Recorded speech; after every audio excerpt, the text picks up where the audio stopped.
দুনিয়ার মুসলমান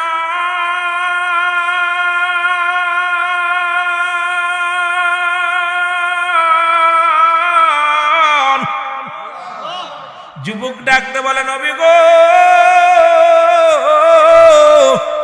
আমি এত বড় পাপী, এত বড় গুনাহগার, আমার মন বলে জীবনেও আমার গুনাহ মাফ হবে না।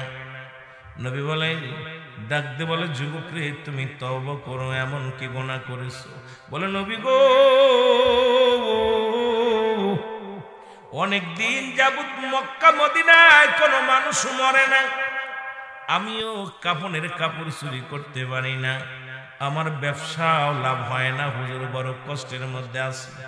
হঠাৎ শুনতে পারি পাশের জমিনের মধ্যে, পাশের এলাকায় একটা যুবতী নারী দুনিয়া থেকে বিদায় হয়ে গেছে। ইয়া রাসূলুল্লাহ, ইয়া হাবিবাল্লাহ, আমি আস্তে আস্তে সেই যুবতীর জানাজায় যাই। লোকজনে জানাজা পড়া শেষে কাফন দাফন পরাইয়া ওই গোরস্থানে যখন রাইখা দিছে, আমি রাতের অপেক্ষা আছি। ইয়া রাসূলুল্লাহ, ইয়া হাবিবাল্লাহ, রাত্র যখন নেমে আসছে, সবাই নির্জন, সবাই যখন বাড়ি ফিরে গেছে, নবী গো, আমি আস্তে আস্তে গোরস্থানে প্রবেশ করলাম। গোরস্থানে প্রবেশ করিয়া ওই মেয়েটার কবরখানে আমি হাত দিয়ে করলাম, মাটি সরাইয়া কবরের ভিতরে প্রবেশ করলাম। কবরের ভিতরে প্রবেশ করিয়া, নবী গো,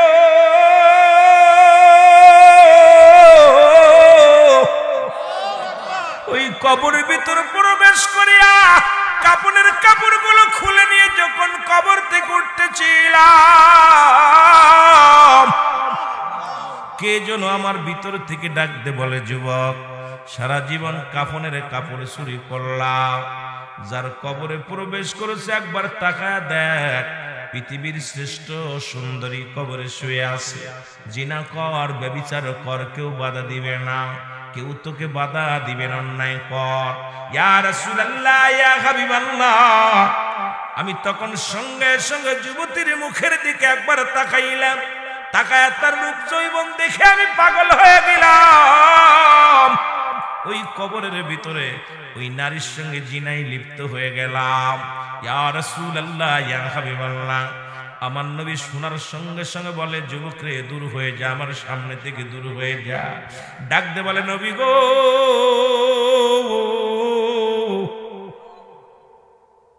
আমি ওই মেয়েটার সঙ্গে জিনা করিয়া কাপড় লইয়া যখন আমি কবর থেকে উঠতেছিলাম, নবী গো, ভিতর থেকে একটা আওয়াজ আসলো, ডাক দে বলে, যুবক, আজকে তুমি আমার সামনে অন্যায় করলাম, আমি কোনো প্রতিবাদ করতে পারলাম না, জীবনে কোনো পুরুষ আমার জীবনে আসে নাই, আজকে তুমি আমার মরার পরে আজকে সেই সরলতা নিয়ে আজকে তুমি আমার সেই সুযোগ সন্ধানী অন্যায় করলাম, আমি আল্লাহর আদালতে মামলা দিলাম, আমার আল্লাহ যেন কোনোদিন তোরে ক্ষমা করে না। জোরে জোরে চিল্লায় বলা যাবে না আল্লাহু আকবার। আল্লাহর নবী ডাকতে বলে, যুবক রে, কি বলতে চাও? বলে, নবী গো,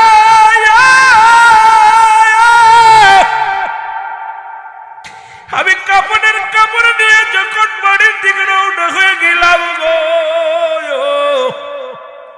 বাড়ি এসে গোসল করে খানা খাইয়া রাত্রে যখন ঘুমাইতে গেলাম, ওই আওয়াজটা বারবার আমার কানে এসে লাগতে লাগলো, যুবক, তুমি আমার সনে অন্যায় করেছো, তুমি আমার সনে ব্যভিচার অন্যায় করলা, আজকে আমি তোমার বাধা দিতে পারলাম না, আমি অসহায়, আল্লাহর আদালতে মামলা দিলাম, আল্লাহ যেন কোনোদিন তোমারে ক্ষমা না করে।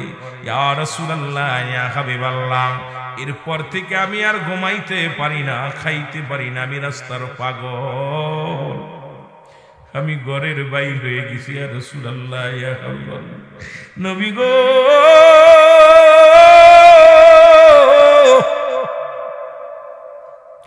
আমার রব্বি কারীম কে আমারে ক্ষমা করবে, আমারে ক্ষমা করবে। নবী বলে, যুবক রে, তুমি দূর হয়ে যাও, আমার সামনে থেকে দূর হয়ে যাও। নবীজি তাড়িয়ে দিলেন। যুবক কানতে কানতে জঙ্গলার দিকে রওনা হয়ে গেলেন। একদিন নয়, দুদিন নয়, 40টা দিন অঝার নয়নে চোখেরই পানি ফেললেন। চোখের পানি ফেলে ফেলে কাঁদতে লাগলেন, আল্লাহ তুমি আমারে মাফ করে দাও, আমাকে মাফ করে দাও। কাঁদতে কাঁদতে চোখের পানি পড়ে গা হয়ে গেছে। খানা খায় না, গাছের লতা পাতা খায়। আর আল্লাহর দরবারে কান্দার, আল্লাহ তুমি যদি আমারে মাফ না করো আমি কোথায় যাব? আমি অন্যায় করেছি, আমারে মাফ করে দাও। এর 40টা দিন পরে কাঁদতে কাঁদতে খবর শোনা গেল, এলহাম আসলো, যুবক তোর কান্না, তোর চোখের পানি আল্লাহ সইতে পারে নাই, তোরে মাফ করে দিছে, অন্যায় করেছিস, যা রাসূলুল্লাহর কদমের মধ্যে যা, আমার রাসূল তোরে জন্য তওবা পড়ায়া দেয়। যুবক 40টা দিন পরে কাঁদতে কাঁদতে আসলেন রাসূলুল্লাহর দরবারে। আমার নবী তাকায়া দেখে সেই তরতাজা যুবকটা কঙ্কাল হয়ে গেছে, গায়ের মধ্যে কোনো গোস্ত নাই, একদম শুকায়া কঙ্কাল হয়ে গেছে। নবী ডাকতে বলে, যুবক রে তুমি আবার কেন আইছো? বলে, ইয়া রাসূলুল্লাহ, ইয়া হাবিবাল্লাহ, নবী গো,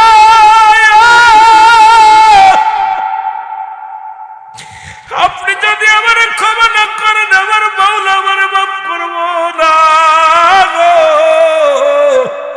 আমি এই দুনিয়ার মধ্যে যত কান্না জীবনটা কুরবানি করে দিব, তবু যেন আমার আল্লাহ আমার মাফ করে দেয়। আমার আল্লাহ রাব্বুল আলামিন জিবরিল আমিনকে খবর দেয়, জিবরিল যাও আমার হাবিবরে জানায়া দিয়ে আসো, ওই যুবকের কান্না সহ্য করতে পারি নাই, যৌবনের তারুণ্যে পরে অন্যায় করে ফেলেছে, আর অজার নয়নে কাঁদতে কাঁদতে আমি আল্লাহরে খুশি করে ফেলেছে। কারণ ওই কান্না চোখের পানি আমি সহ্য করতে পারি নাই, দেহ কঙ্কাল হয়ে গেছে, গায়ের গোস্ত শুকায় ফেলেছে, শুধু কান্দে, আল্লাহ আমারে মাফ করে দাও। আমার হাবিব যেন তারে ক্ষমা তওবা পড়ায়া দেয়। সঙ্গে সঙ্গে নবীজি তারে তওবা করায়া দিলেন, আস্তাগফিরুল্লাহ রাব্বি মিন কুল্লি যামবি আতুবু ইলাইহি। জোরে জোরে চিল্লায় বলা যাবে না আল্লাহু আকবার। রাসূলের কাছে মুসলমান ক্ষমা চাইলেন, আল্লাহর কাছে দয়াবির কাছে ক্ষমা চাইলেন। আর মুসলমান এই জিনার কথা শুনেছিলাম কোথায়? শুনেছিলাম মক্কা মদিনার জমিনে। আর বাংলাদেশের মানুষ এত ছাত্র জনতা আন্দোলন করে, এত কিছু হয়, বড় কষ্ট লাগে। আমার ছাত্র ভাইরা শুনে নাও, যে দেশে ঢাকা মেডিকেল কলেজ হাসপাতালে জিনা হয়, আরে ঢাকা মেডিকেল কলেজ হাসপাতালে মরা মানুষের সঙ্গে জিনা হয়। এ পাতারিয়াবাসী শুনে নাও, হবিগঞ্জের মানুষ শুনে নাও, বড্ড কষ্ট লাগে বিলে কথাগুলো বলতে হয়। এই আন্দোলনের আগে ঢাকা মেডিকেল কলেজ হাসপাতালে ওই যে মানুষ যখন মারা যায়, বিষ খেয়ে মারা যায়, আলামত পায় জিনার, গলায় দড়ি নিয়ে মারা যায়, আলামত পায় জিনার। মুসলমান অ্যাক্সিডেন্ট করে মারা যায়, আলামত পায় জিনার। ডাক্তাররা বড় পেরেশানিত হয়ে গেলেন, মারা গেল বিষ খাইয়া, অ্যাক্সিডেন্ট করিয়া, এখন আলামত পাওয়া যায়, জিনা ব্যভিচারের আলামত পাওয়া যায়। এরপরে সিসি ক্যামেরা লাগালো, তথ্য নিয়ে দেখেন মুসলমান বাংলাদেশের যিনি ডম, যিনি লাশ কাটে ঢাকা মেডিকেল কলেজের, ওনাকে যখন রিমান্ডে নেওয়া হলো, উনি বলল, যত সুন্দরী নারী এই আমার কাছে আসছে, কত শত শত নারী আমি ভোগ করেছি। যখন আমি লাশ কাটার জন্য এই খাটের উপরে, আমি এই টেবিলের উপরে লাশটা রাখি, ওই দেহ আগে আমি ভোগ করে নি। আরে বাংলাদেশের মানুষ, তোরা অভিশপ্ত হয়ে গেছি আমরা। আল্লাহর ওলিদের খাতির আল্লাহ হয়তো দয়া করেছে, আমাদের অসংখ্য আল্লাহর ওলিরা বাংলার জমিনে শুয়ে আছে, তাই তো গজব থেকে বেঁচে আছি। আজকে চট্টগ্রাম এত আউলিয়াদের দেশ, ওই চট্টগ্রাম মুসলমান মেডিকেল কলেজ হাসপাতালে সেখানেও জিনাকারী ধরা পড়েছে লাশের সঙ্গে। আর যে দেশে মানুষ মারা গেলে এটা যদি অন্য দেশে হতো মেনে নিতাম, আজকে বাংলার জমিনে এত জিনা ব্যভিচার হয়। ও মুসলমান, এখানে ছাত্র আন্দোলন কোথায়? আজকে আলেম উলামা কোথায়? নেতা নেত্রী কোথায়? পীর সাহেবরা কোথায়? খানকার মধ্যে বইয়া আসো আর শুধু মানুষের সমালোচনা করো, আর মসজিদের মধ্যে বইয়া জিকির করো, কোষে কোষে আল্লাহরে পাওয়া সম্ভব নয়। আল্লাহকে যদি পাইতে হয় ন্যায় নীতির উপরে দাঁড়াও, অটল থাকরে মুসলমান। এই বাংলার জমিন থেকে জিনা ব্যভিচার যদি উচ্ছেদ না করতে পারো, আল্লাহর শান্তি এই বাংলার জমিনে আসা সম্ভব নয়। জোরে জোরে চিল্লায় বলো ঠিক কিনা? যারা মিডিয়া চালায় এরা দেখছেন আমি আশ্চর্য হয়ে গেছি যে আমার দেশ প্রায় 90% মুসলমান, 92% মুসলমানের রাষ্ট্রে মর্গে হয় জিনা, মরা মানুষের সঙ্গে। এই জিনা হয়েছিল কোথায়? মক্কা মদিনায়, কবরের ভিতরে। আর বাংলাদেশে ঢাকা মেডিকেল কলেজ হাসপাতাল, আমাদের চট্টগ্রাম মেডিকেল কলেজ হাসপাতাল। আমি মিথ্যা বললেন আপনি রিং লাগান, খবর নেন, না পাইলে জিব্বা কেটে নেবেন। মিথ্যা হলে জিব্বাটা কেটে নেবেন, কারণ মিথ্যা আমি বলতে আসি নাই। আজকে এত আন্দোলন চলতেছে, এত আন্দোলন করতেছো, মাজার গুলো ভেঙে দিচ্ছ, মাজার আল্লাহর ওলিদের মাজারের সঙ্গে বিদ্রোহী করতেছো। আরে ভাই, যেখানে হাসপাতালে মরা মানুষের নিরাপত্তা নাই, আর মাজারে ওই সমস্ত, হয়তো আমরাও যে সমস্ত মাজারে আপনার ই হয়, অনৈতিক কাজ হয়, আমরা তাদের পক্ষে না, আমরাও তাদের বিপক্ষে। জোরে বলেন ঠিক কিনা? আরো জোরে বলেন ঠিক কিনা? বড় কষ্ট যে সমস্ত উলামা ইকরাম আজকে আল্লাহর ওলিদের বিরোধিতা করতেছেন। আপনি একবার চিন্তা করেন, আমি রুহুল আমিন কি বলে গেলাম? যদি মিথ্যা হয় আমার জিহ্বাটা টেনে ছিঁড়ে ফেলবেন। যদি মিথ্যা বলে যাই, আজকে যেখানে চিকিৎসা, যেখানে মরা মানুষ মর্গে যেও শান্তি নাই, সেখানে জিনা হয়, তাহলে আজকে ভাঙতে হলে অল বাংলাদেশ ভাঙা লাগবে। জোরে বলেন ঠিক কিনা? আর কোন ওলিদের পাইছেন কোথায়? তবে একটা কথা মনে রাখবেন, রাসূল বলেছে লা ইয়ামুত, আল্লাহর ওলিরা মৃত্যুবরণ করতে পারে না। এই চট্টগ্রামের জমিনে, আপনার সিলেটের জমিনে, হবিগঞ্জের জমিনে অসংখ্য আল্লাহর ওলি শুয়ে আছে। তাদের মাজারে আপনার আক্রমণ করেছেন, শাহপরানের মাজারে আক্রমণ করেছেন। ভাই, একটা কথা মনে রাখবেন, আল্লাহর ওলিদের মাজার ভাঙছেন, ওলিদের তো আর ভাঙতে পারেন নাই। এরা যখন কামড় দিবে, ইমামতি ছুটে যাবে। জোরে বলেন ঠিক কিনা? কথা বোঝেননি?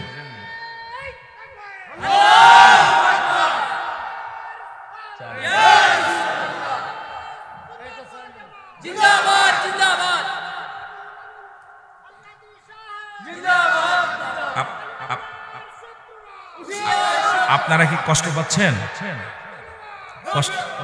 কষ্ট পাচ্ছেন? হ্যাঁ, ভাইজান বলছে শাহজালালের কথা।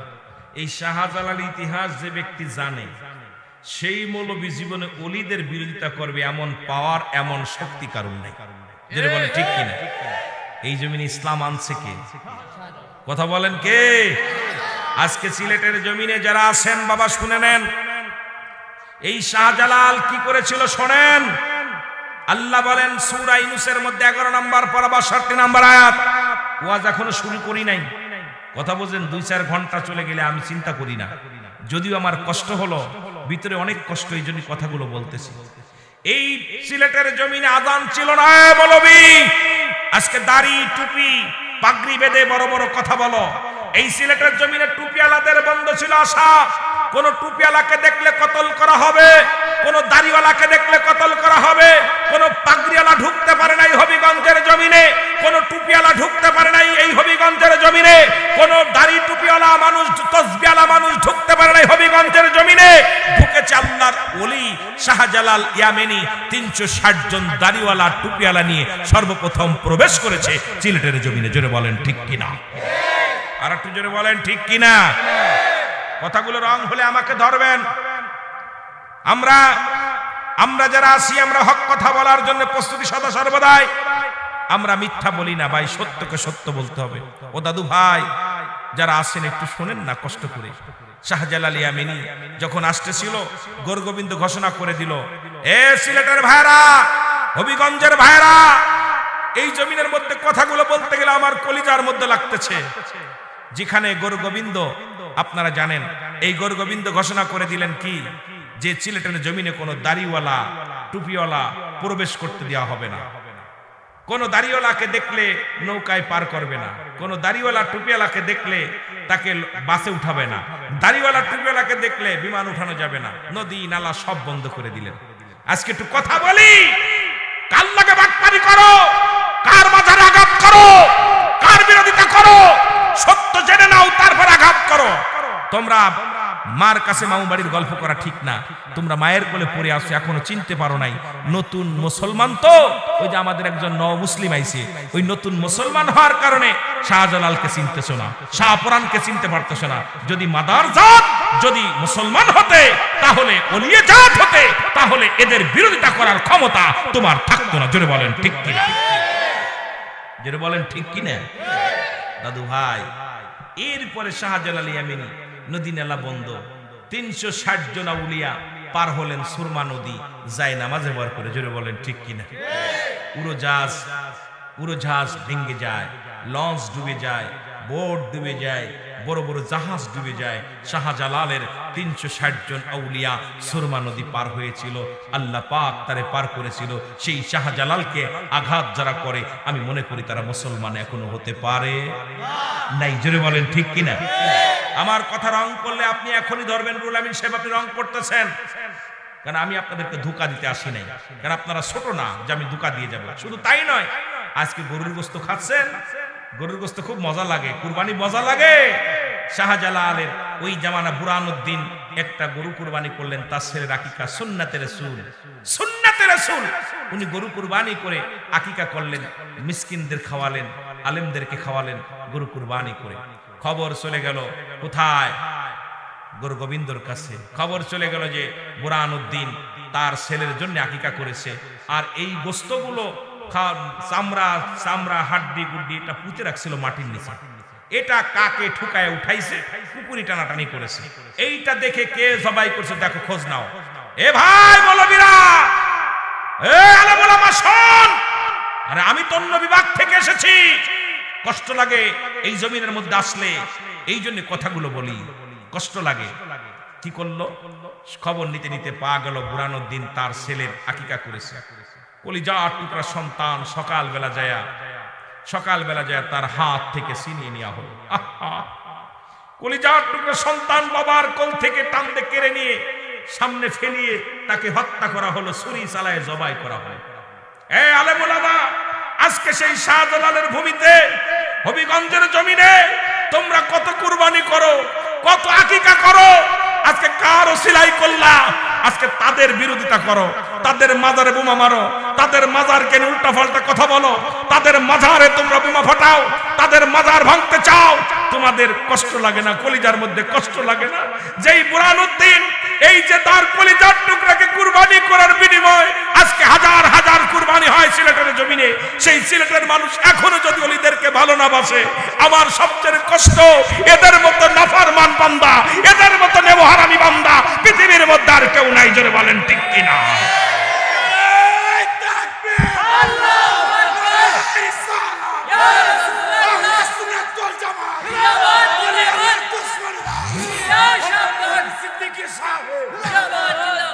আমরা ভুল করতে পারি, আমরা দূরের মানুষ, আমরা ভুল করতে পারি। আপনারা তো বাড়ির মানুষ, মায়ের খবর জানেন। সেখানে যখন আঘাত করতে দেন একটু কি কলিজার মধ্যে লাগে না? আজান ছিল না, এই সিলেটের জমিনে কোনো আজান ছিল না। শাহজালাল ইয়ামিনী আজান দিয়েছে, আল্লাহু আকবার, গুরু গোবিন্দের উপরে সাত ভেঙে গেছে। জোরে বলেন ঠিক কিনা? আজকে যখন আজান দেন মসজিদে, একবার কি মেম্বার সাহেব, মুয়াজ্জিন সাহেব ওই মেম্বারে দাঁড়ায় একবার কি চিন্তা করেন যে আজকে আজান আমি দিতে পারতাম না, এইভাবে শাহজালাল আনছে। আরে সিলেটের মানুষ, তোরা কেমন নেমহারামি, তোরা কেমন নিষ্ঠুর, সেদিকে তোরা আঙ্গুল তুলিস। আমার কলিজার মধ্যে আঘাত লাগে তখনই যে সিলেটের মানুষগুলো এত ভুল করবে কেন, এত ভুল করবে কেন? কারণ ভুল করলে তো ভুলের মাসুল দিতেই হবে বাবা। যা যা আজকে মেম্বারে বসে আজান দাও, আজকে এত সুন্দরভাবে ইমামতি করো, কিন্তু এমন একটা দিন ছিল কালেমা পড়তে পারতে না, চলতে পারতে না, তখন তাদেরও সিলায় এই দেশের মধ্যে এত সুন্দর ইসলাম আসলো।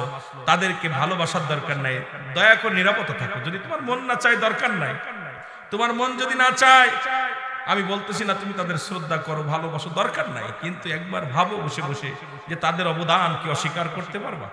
অস্বীকার করা যাবে? বলেন অস্বীকার করা যাবে? অস্বীকার করার ক্ষমতা নাই। এই বুখারীর হাদিস নবীজি বলেছেন, যদি কোনো ব্যক্তি আল্লাহর ওলিদের সঙ্গে দুশমনী করে, আল্লাহ তার বিরুদ্ধে জিহাদ ঘোষণা করে। জোরে বলেন আল্লাহু আকবার, আরো জোরে বলেন মারহাবা। সুতরাং কষ্ট পেয়ে কথাগুলো বললাম, কষ্ট পেয়ে কথাগুলো হয়তো আমি জ্বলন্ত কথা বলে গেছি, যদি ভুল হয় আমাকে ওপেন বলেন, হুজুর আপনি রং করছেন, আমি রং করেছি বলেন। কিন্তু এই কথাগুলো যখন সিলেটের জমিনে এসে আমাদের হাত পা কাঁপে। আপনি জানেন না, আমি যখন সিলেটের জমিনে পা দিই, যখন সিলেট বিভাগের মধ্যে পা লাগাই, গাড়ির ড্রাইভারে বলে আগে সালাম দে ওলি আল্লাহদেরকে, দিয়া তারপরে সম্মানের সঙ্গে প্রবেশ কর, কারণ এই জমিনে অসংখ্য ওলি শুয়ে আছেন, এরা জিন্দা ওলি। কারণ রাসূল বলেছে আলা সাবধান ইন্নানি মিরকাত সূরা মিরকাতের 10ম খণ্ড 722 নম্বর পৃষ্ঠা, তাফসীরুল বায়ান 5ম খণ্ড 524 নম্বর পৃষ্ঠা, রাসূল বলেছে আলা সাবধান ইন্না নিশ্চয় আলা ইন্না উলিল্লাহি, আল্লাহর তরফ থেকে যারা ওলি হয়েছে লা ইয়ামুত, তাদের মৃত্যু নাই। সুতরাং সবাই জিন্দা শুয়ে আছে, এদেরকে সম্মান কর, তাজিম কর। সুবহানাল্লাহ বলেন। আল্লাহর দরকার নাই, যার দরকার নাই সে চলে যান। আমি তো বলতেছি না যে আপনাদের মানতে হবে, বলতেছি না আপনাদের পীর মানতেই হবে, পীরের কাছে যান, ভালো লাগে না নীরব থাকেন, কিন্তু ওলি আল্লাহদেরকে আঘাত করেন না। জোরে বলেন ঠিক কিনা, জোরে বলেন ঠিক কিনা। ইহা দ্বারা ক্ষতিগ্রস্ত হয়ে যাব। এই জন্য আমি করজোরে দাবি করব, ওলি আল্লাহদের পক্ষে থাকবেন লাভ, ওলি আল্লাহদের পক্ষে থাকলে লাভ, লস নাই। জোরে বলেন ঠিক কিনা। একটু মহব্বতের সঙ্গে দুরূদ শরীফ পড়েন, আল্লাহুম্মা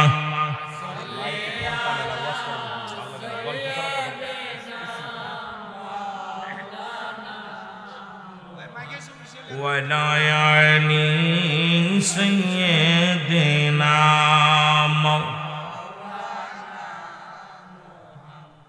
আমার মনে বড় আশা ছিল যাব মদিনায়, বলেন মনে বড় আশা ছিল যাব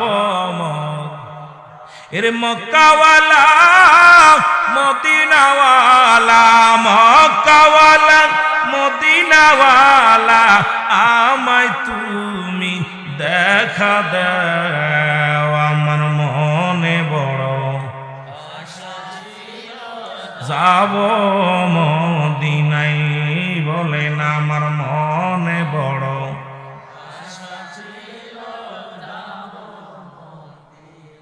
এ ভাইরা আমার, বন্ধুরা, ওলি আল্লাহদের কি কাজে লাগে আমি বলে যাই, শোনো। মুসলমান একজন আশিক প্রতিদিন 5 ওয়াক্ত সালাত আদায় করে, আর নামাজের যায়, নামাজের মসলায় বসে থাকে আর কান্দে। সন্তানকে নিয়ে প্রতিনিয়ত নামাজে যায়, 5 ওয়াক্ত সালাত আদায় করতে যায়। ইমাম সাহেব বাইর হয়ে আসে, মুয়াজ্জিন বাইর হয়ে আসে, মুসল্লিরা বাইর হয়ে আসে। গরিব বাবা মসজিদ থেকে বাইর হয় না। ছেলে ডাকতে বলে, বাবা বাবা গো, সব মুসল্লি বাইর হয়ে গেল, ইমাম সাহেব বাইর হয়ে গেল, মুয়াজ্জিন বাইর হয়ে গেল, বাবা গো তুমি কেন বাইর হও না? বাবাই ডাকতে বলে, বাবা রে, আমি গরিব মানুষ, আমার রাসূলের প্রেমে আমি পড়ে গেছি, আমি গরিব মানুষ, দিন মজুরি মানুষ, মদিনায় যাইতে পারি নাই, এই যায় নামাজের মধ্যে বসে কান্দি। যদি একদিন মদিনায় যাইতে পারতাম, ওই মদিনার দুলাবালি গায়ে লাগাইতাম। জোরে বলো আল্লাহু আকবার। এর সালাম আমি করব গিয়া, সালাম আমি নবীজির রওয়াজায়। আমার মনে বড় আশা ছিল যাব মদিনায়, আমার মনে বড় আশা ছিল যাব। আরব সাগর পাড়ি দিব, নাই তোমাদের তরি,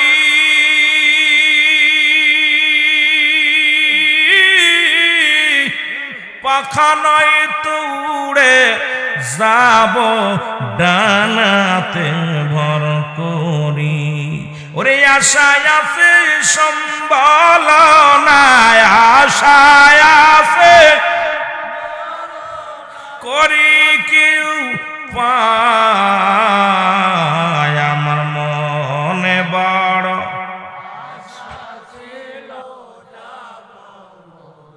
একটু মহব্বতে বলেন, মনে বড় আশা ছিল যাব। কে যাও ভাই পাতারিয়াবাসী সোনার মদিনা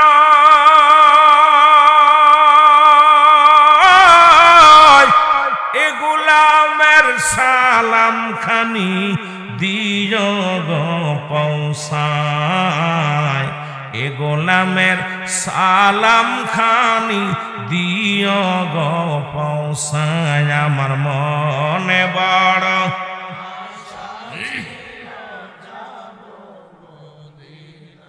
এ ভাইরা আমার প্রতিনিয়ত বাবাই কান্দে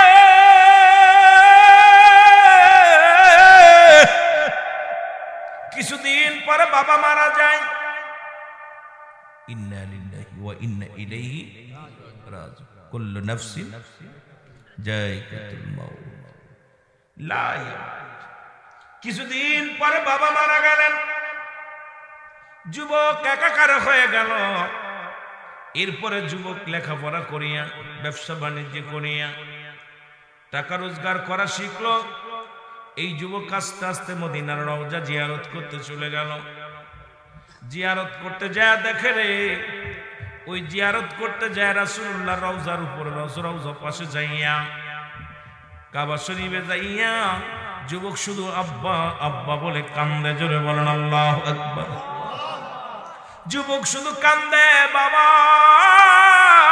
বাবা গো এই কান্না দেখলেন একজন আল্লাহর ওলি নাম তার শিবলি রহমাতুল্লাহ জোরে জোরে বলেন আল্লাহু আকবার নাম কি আরো জোরে বলেন নামটা আল্লাহর ওলি শিবলি রহমাতুল্লাহ আলাইহি উনি দেখলেন যুবক শুধু কান্দে ডাকতে বলে যুবক তুমি কেন কান্দো কেন বাবা সব হাজিরা লাব্বাইক ইয়া রাসূলুল্লাহ লাব্বাইক ইয়া হাবিবাল্লাহ বলে কান্দে আর আমি দেখি আজ 3টা দিন তুমি রাসূলের রওজার পাশে ঘোরাঘুরি করার কান্দো আব্বা আব্বা বলে কান্দো যুবক বলে হুজুর কি বলবো আপনারে আমি কি বুঝাইবো আজকে আমি মদিনায় আসছি রাসূলুল্লাহ রওজা জিয়ারত করি রে আজকে আমার আব্বার কথা মনে পড়ে যায় আমার আব্বা জান শুধু কাঁদতো আর বলতো আমি মদিনায় যাব আমার আব্বা দিন মজুরি মানুষ ছিল গরিব ছিল মদিনায় আসতে পারে নাই বাবা মারা গেছে আজকে আমি মদিনায় আসছি আমার আব্বার নামের সঙ্গে কত নাম মিলে যায় ওই আব্বা সিয়ারার সঙ্গে অনেক সিয়ারা মিল পাওয়া যায় কিন্তু মদিনার বুকে আমার আব্বারে দেখতে পাই না আমার মনে বড় কষ্ট এই জন্য আমি আব্বা আব্বা বলে কান্দি আল্লাহর ওলি শিবলি রহমাতুল্লাহ ডাকতে বলে যুবক সারা জীবন কারোর বাবা বেঁচে থাকে না যার কদমে পড়ে কাঁদছো ওই নবী এই নবীর মা যখন মায়ের গর্ভে যখন মাত্র 6 মাস রাহমাতুল লিল আলামিন এই নবীর বাবা মারা যান যখন 6 বছর বয়স বাবা মারা যান আম্মা মারা যান 6 বছর 7 মাস যখন বয়স দাদা আব্দুল মুত্তালিব দুনিয়া থেকে বিদায় হয়ে যায় এমন এতিম নবীর কাছে এসে কান্দো ওই এতিম নবীও আর আব্বাও নাই মা নাই যুবক কান্দার বলে হুজুর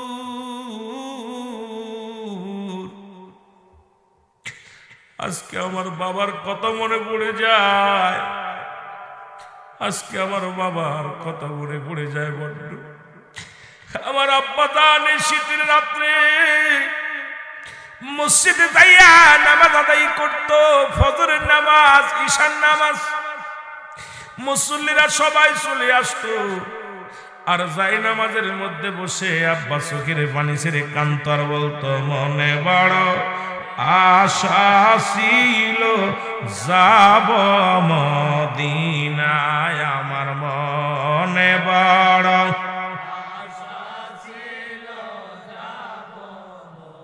আরো যদি বলেন আমার মনে বড়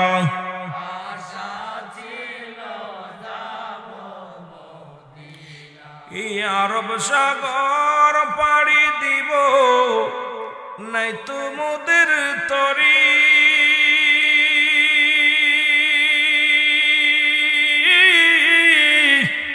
পাখা নাই তো উড়ে যাব, ডানাতে ভর করি।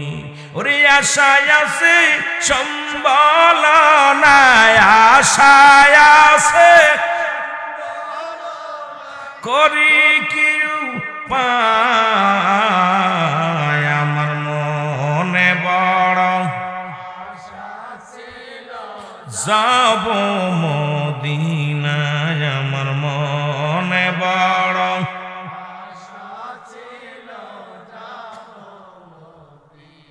আল্লাহর ওলি শিবলি রহমাতুল্লাহ ডাকতে বলে, যুবক আর কান্দিস না। ওলি আল্লাহর পক্ষে থাকলে কি লাভ হয়? পিতামাতার ওয়াজের ভিতরে পাওয়া যায় রে মুসলমান। এবার আল্লাহর ওলি শিবলি রহমাতুল্লাহ দুরাকাত নামাজ পড়ে রাসূলুল্লাহ রওজার পাশে চোখের পানি ছেড়ে কাঁদতে লাগলেন। ডাকতে বলে, আমার আল্লাহ, আমি তোমার একজন নালায়েক নাসিক, একজন ওলি। জীবনে আমার জন্য কিছু চাই নাই। আজকে এই বালক তার বাবার প্রতি ভালোবাসা দেখে আমি পাগল হয়ে গেছি। আর এই যুবকটা তার বাবারে কত ভালোবাসে। এই যুবকটা তার বাবার জন্য মদিনার মাটি ভিজাইতেছে রে।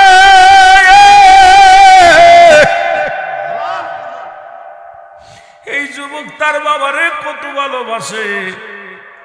আল্লাহ, তুমি এই যুবকের বাবার সঙ্গে মদিনাওয়ালার রওজা যোগাযোগ করায়া দাও। জোরে জোরে চিল্লায় বলা যাবে না মারহাবা। আল্লাহর ওলি যখন দোয়া করলেন, যুবক চোখের পানি মুছে বলে, এ আল্লাহর ওলি, মুরব্বি, আমার আর কোনো দুঃখ নাই মনে, আমার আর কষ্ট নাই মনে। এই মাত্র আমি দেখতে পাইলাম আমার আব্বা জানের কবরের সঙ্গে মদিনাওয়ালা রহমতের নবী রাহমাতাল লিল আলামিনের যোগাযোগ হয়ে গেছে। জোরে বলা যাবে না সুবহানাল্লাহ। এই জন্য ওলি আল্লাহদের পক্ষে থাকলে লাভ না লস। জোরে বলেন লাভ না লস। আর এমন সন্তান রেখে গেলে লাভ। কিন্তু এমন সন্তান রেখে গেছেন যারা ওলি দুশমন। এমন সন্তান রেখেছেন আওলাদে রাসূলের দুশমন। এমন সন্তান রেখে গেছেন চিনি দুশমনের রাসূল। এমন সন্তান জীবনে নিজের কাজেও লাগলো না, ইসলামের জন্য লাগলো না। কারণ মুসলমান পৃথিবীর মধ্যে সন্তান পিতা মাতা যদি দুনিয়া থেকে বিদায় হয়ে যায়, একটা সন্তান তার দায়িত্ব হলো সন্তান মুসলমান শুনে নেন, পৃথিবীর মধ্যে বাবা মা বেঁচে থাকলে তার হক হলো 7টা। জোরে বলা যাবে না আল্লাহু আকবার। কয়টা হক? 7টা হক। এই 7টা হক যদি আদায় না করেন আব্বা মার, কিয়ামত পর্যন্ত নামাজ পড়ে কাজ হবে না, রোজা রেখে কাজ হবে না, যাকাত দিয়ে কাজ হবে না। কারণ পিতা মাতা বড় নিয়ামত। রাসূল বলছে, শুনে নাও মুসলমান শোনো। আবার পৃথিবী থেকে বিদায়ের পরে সন্তান, তোমরা যারা বাবা, তোমরা যারা দুনিয়ার মধ্যে আছো, আমার আব্বা মা, আপনার আব্বা মা যারা দুনিয়া থেকে চলে গেছে, 14টা হক হলো দুনিয়া থেকে বিদায়ের পরে। মোট 14টা হক। 7টা হক দুনিয়ায় জীবিত থাকতে, 7টা হক দুনিয়া থেকে বিদায়ের পরে। এই 14টা হক প্রতিটা আব্বা মার জন্য আদায় করতে হবে। আমরা যারা সন্তান আছি, যাদের আব্বা মা মুসলমান দুনিয়ার মধ্যে আছে, যারা দুনিয়া থেকে চলে গেছেন, তাদের জন্য এই 14টা হক আদায় করা লাগবে কি লাগবে না? আমার ভাইরা, আমার বন্ধু, এই জন্য নবীজি বললেন, ও আমার সাহাবীরা, তোমরা কেউ কি কবুল হজের সওয়াব পাইতে চাও? সাহাবীরা বলে, ইয়া রাসূলুল্লাহ, ইয়া হাবিবাল্লাহ, কে বানা চাই?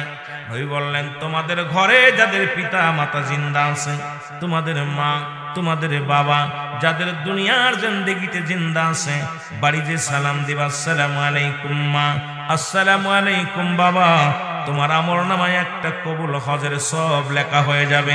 জোরে জোরে চিল্লায় বলা যাবে না সুবহানাল্লাহ।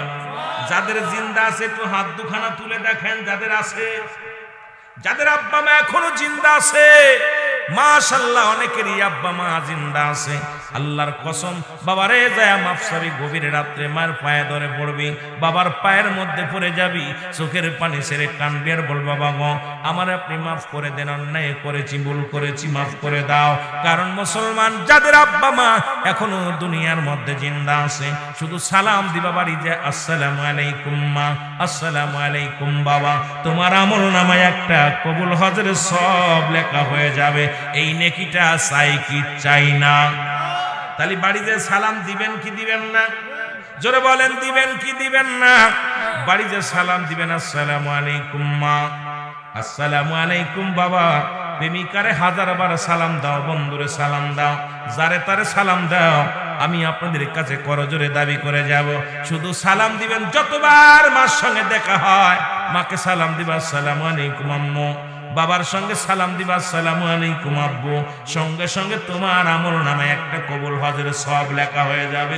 যে হজটা কবুল হয়ে গেছে সুবহানাল্লাহ বলেন না? আর একটু জোরে বলেন সুবহানাল্লাহ। আস্তে কইবেন না জোরে কইবেন? এ দরদি বন্ধু শুনে নাও, দিলের কান্ডা লাগা শোনো। সাহাবী کرام কান্না শুরু করে দিলেন। রহমতের নবী দেখি সাহাবীদের চোখে পানি। নবীজি বললেন সাহাবীরা রে তোমরা কেন কান্দো? বলে হুজুর গো আজ থেকে 1 সপ্তাহ আগে আমার মা বিদায় হয়ে গেছে, 2 দিন আগে আমার আব্বা বিদায় হয়ে গেছে।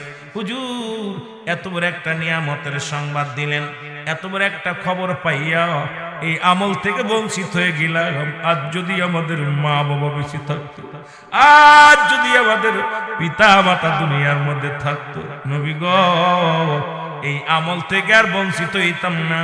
এই আমলগুলো আমাদের কপালে লেখা হয়ে যেত। ইয়া রাসূলুল্লাহ, ইয়া হাবিবাল্লাহ। এই জন্য কাঁদি, আজকে এত বড় নিয়ামত থেকে বঞ্চিত। যদি আজ থেকে 10 দিন আগে খবরটা শুনতাম, 1 মাস আগে যদি জানতে পারতাম, তাহলে এই নেকিগুলো আমরা আমল নামায় হাসিল করতে পারতাম।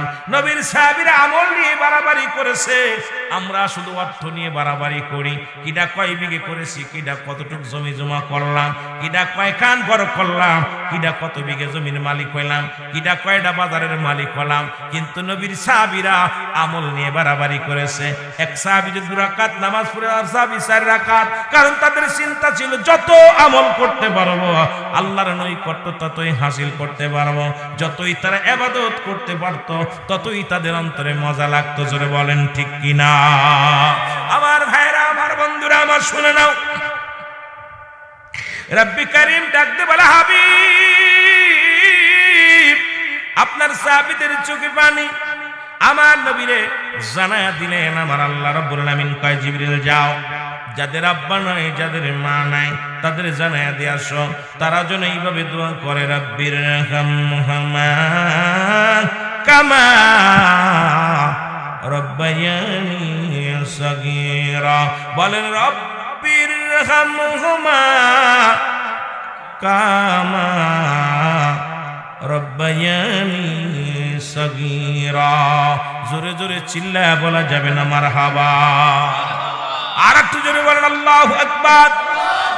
এ যুবকেরা, যাদের আব্বা নাই মা নাই, পৃথিবীর মধ্যে আমি কয়টা কথা বলে যাই, 14টা হকের কথা বলে আলোচনা শেষ করব। আপনাদেরকে নিয়ে মুসলমান শোনো, পিতা মাতার হক হলো 14টা। কয়টা হক? জোরে বলেন কয়টা? 14টা হকের মধ্যে দুনিয়ার মধ্যে জিন্দা থাকতে 1 নম্বর হলো পিতা মাতার প্রতি শ্রদ্ধাশীল হওয়া লাগবে। যাদের জীবিত আছে, যাদের আব্বা মা জীবিত আছে, তাদের কথা আগে জানিয়ে দিয়ে যায়। 1 নম্বর হলো তাদের প্রতি শ্রদ্ধাশীল হওয়া লাগবে। কোন রকম তাদেরকে তাদের মতের বিরোধিতা করা যাবে না। কোন রকম তাদের অপদস্থ অপমানিত হবে এমন কোন কাজ করা যাবে না। কোন রকম তাদের মাথা ছোট হয়ে যাবে এই কাজ করা যাবে না। তাদের এমন শ্রদ্ধা করতে হবে রে মুসলমান, তাদের প্রতি শ্রদ্ধাশীল এমন ভাবে হওয়া লাগবে যেন মাথা উঁচু করে মা বাবার সামনে যে যখন দাঁড়াবি, খবরদার তোদের মাথা যেন উঁচু না হয়, মাথার যেন নিচু হয়ে থাকে। বাবার মায়ের সামনে যখন কথা বলবি চোখ দুটি নামিয়ে কথা বলবি, চোখটা দুই নিচে মুখ হয়ে কথা বলবি, মাথা নত করে কথা বলবি। বাবাই ডাক দিলে এমন ভাবে শ্রদ্ধার সঙ্গে ডাকের সাড়া দিবা, এমন ভাবে তাদের কথা শুনবা যা দ্বারা পৃথিবীর মধ্যে তোমার থেকে এত শ্রদ্ধার পাত্র যেন হয়। প্রতিটা বাবা মা যেন পৃথিবীর সন্তানের কাছ থেকে সব চাইতে শ্রদ্ধার পাত্র হয়। সেই চেষ্টা আমাদের করা লাগবে কি লাগবে না? এ মুসলমান কবির মনোযোগ। 2 নাম্বার হলো তাদেরকে মনে প্রাণে ভালোবাসতে হবে। সুবহানাল্লাহ বলেন না? মন থেকে প্রাণ থেকে এমন ভালোবাসতে হবে আব্বা মারে। বাবারা দিলের কান্ডা লাগা শোনো, আমি 14টা বিষয়ের উপর একটু বুঝাইয়া দিয়ে যাই, এটা নিয়ে আলোচনা করলে রাত কেটে যাবে। তবে পিতামাতার হকের কথা বলতে যাইয়া একটা বিষয় আমি জানিয়ে দিয়ে যাই, যাদের জীবিত অবস্থায় যাদের আব্বা মা আছে সেই 7টা হকের কথা আগে আমি বললাম। মুসলমান তাদের কেমন ভাবে ভালোবাসতে হবে।